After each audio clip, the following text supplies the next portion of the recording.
Hey guys, Fox Racing. Welcome to the channel today. Today is Monday. I hope you guys doing good. I'm doing a shift with Revel this morning. Look guys, I know I uploaded videos about the Myle Driver app. Although I'm on like the 4th week with them. I'm enjoying this app. It's really awesome app. It's very safe. Like I mentioned in my last videos, that means you're dealing with only disabled elderly people, and I don't think you will have any problem with these people, transporting these people from A to B. Although, like I said, not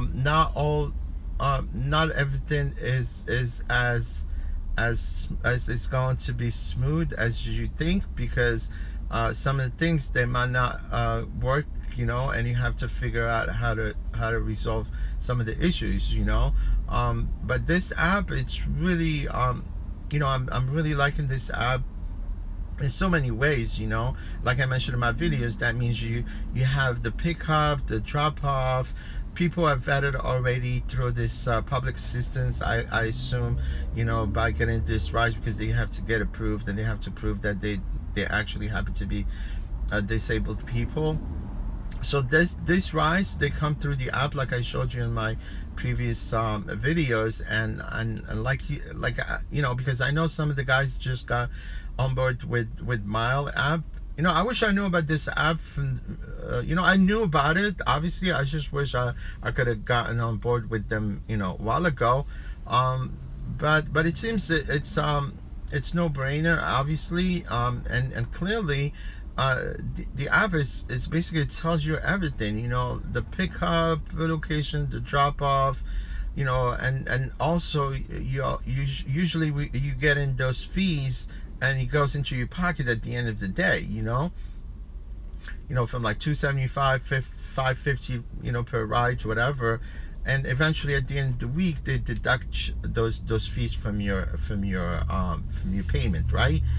But usually you want to keep track, because even the app, like if you look at it, it will show you, like if you guys go to your trip history, you could click on the trip history, right? And it will tell you exactly the detail of the trip history, how much you collected, where the pickup was, the name of the person also, and it shows you the reimbursement of your tolls. Just basically, guys, just when you complete a ride, just go to trip history, click on it, and it takes you to another page where you see all the breakdown of your trip, right? And also just make a record of the money that you collect from each trip. It's really nice, the fact that knowingly that you're dealing with legitimate people. And plus, you got this all pre-scheduled trips that you can bet on, and sometimes those trips, they come, like also as live trips, like any other app, Uber, Lyft. But what the good thing about it, people, they schedule ride, and they schedule sort of when they want to be picked up at certain time, so what I recommend strongly, guys, whomever trying to get on board with Myle, just look at all the pre-scheduled trips, and the beginning of each trip, it will show you the time when the person wants to be picked up. So obviously you want to pay attention to that, because if you end up taking a trip and it's going to be going to be scheduled at a later time, then you have to wait that length of time to go pick that person up. So you want to make sure that you click on a trip that is almost close to your proximity, and it happens to be sooner, right? Like for instance, now it's 11:15, right? And I'm looking at through these trips, right? And obviously I'm showing you this picture right here, and I circled the timing so you can see the timing right there, because I made a mistake myself where I clicked on some of the trip that I wanted, and then they end up then riders wound up wanting to be picked up at later time, so like for instance, it's now 11:15 Eastern time, right? And I'm looking at the pre-scheduled trip.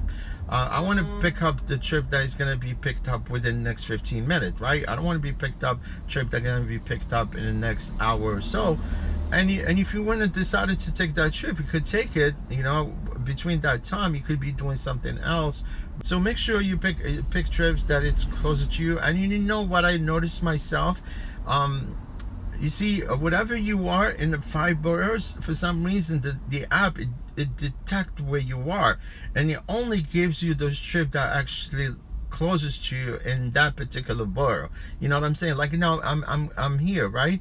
I'm here at a lower part of Manhattan by the World Financial Center, right? If I launch my app, my Myle app, you would give me only trip closer to my proximity. It might give me some trips actually close to Brooklyn, which is downtown Brooklyn, because I'm not far from Brooklyn. I could go over the bridge and pick someone up. But that's how I found out myself. So I'm just telling you guys certain things that I, certain things that I, some of the mistakes that I made, so you guys could avoid these mistakes. And also, like if you end up taking a trip and you get there sooner than the scheduled time, and you want to cancel that, right? You're not going to be able to cancel it, right? Because if you do, then there's a charge of $3, which is not really it's fair, because if you take a trip, you want to go along with that trip, right? You want to end up going and canceling it, right? So they will charge you $3, but you could avoid having to be charged $3 by simply calling the support, Myle support, and they will help you. And if you need to cancel the trip, they're more likely to will cancel the trip for you if something happened. There's a reason why you want to cancel it. They will probably cancel it for you, right? But if you do cancel on your own, then you could be charged $3. And sometimes if you click on the trip, you can see clearly that the person had already canceled the trip. It says that it will say that passengers canceled or something like that in the bottom. Just read in the red writing, because basically it would be in a lowercase. And it'd be on in red, when you click on trip before you go pick the person up. This is what I want to clear, guys. Make sure that you take only trip that you wanted to complete, because when you reserve the trip, they will tell you, are you sure you want to take this trip? I'm telling you, I mean, this trip, it's that's what people want, right? They want to know where they want to pick up the person, when they want to drop them off, and it's really little help. Sometimes people, they might be having some walkers with them, they have those walkers. You wanted to grab it and drop it in the trunk, it's an easy process, because we drive like a regular cars. There's no wheel accessible. If you drive a wheel accessible vehicle, then more likely you might want to accept some. They might give you some wheelchair accessible trips if you mention that your car has a wheel accessible ramp, right? But if you don't, and you have a regular car like me, you're a sedan, you're just going to be getting the regular people, and most of them, they're capable of getting in the car, getting out of the car, and not all the rides are going to be smooth, but you have to figure out how to resolve some of the issues. Guys, I just wanted to make these two things clear for you, just in case. Just make sure, just click on the trip that you wanted to take, and if you take a trip that is going to be scheduled at a later time, make sure that you don't get there earlier, because if you do get there earlier and the trip is scheduled 45 minutes from now, then if you get there, then you're gonna have to wait 45 minutes for that person to show up, right?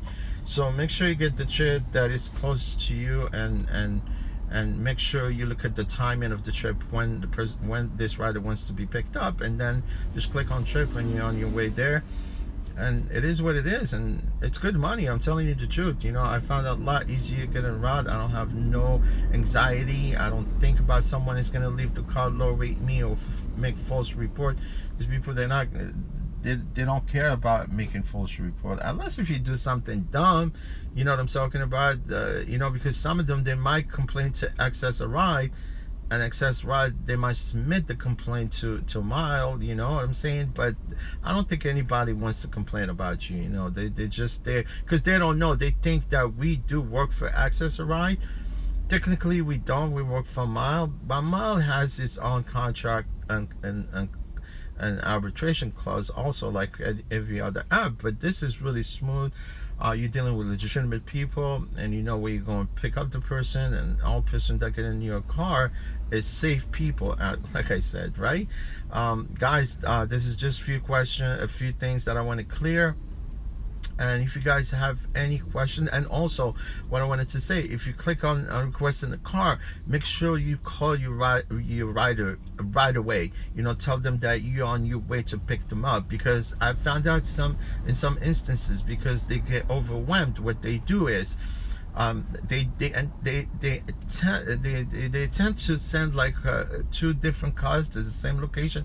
It didn't happen so many times. It happened to me a few times with the co-op. You know, it happened to me several times with the co-op. But I learned my lesson, so I usually call my riders to let them know that I'm on my way to pick them up. Sometimes I even, you know, tell them about my license plate if they want to know my license plate, because they do ask for what type of car, what car it looks like. And if you're planning on giving them your plate, that will actually solidify that ride for you. You see what I'm saying? So just as soon as you get a ride, call them, tell them that you're on your way to pick them up. All right, so there's 2 things that I want to clarify. And you guys, if you have any question, feel free to leave a question in my comment section below, and I'll be glad to answer your question at any time. Guys, enjoy the rest of your day, and God bless United States of America. Take care, guys. Bye.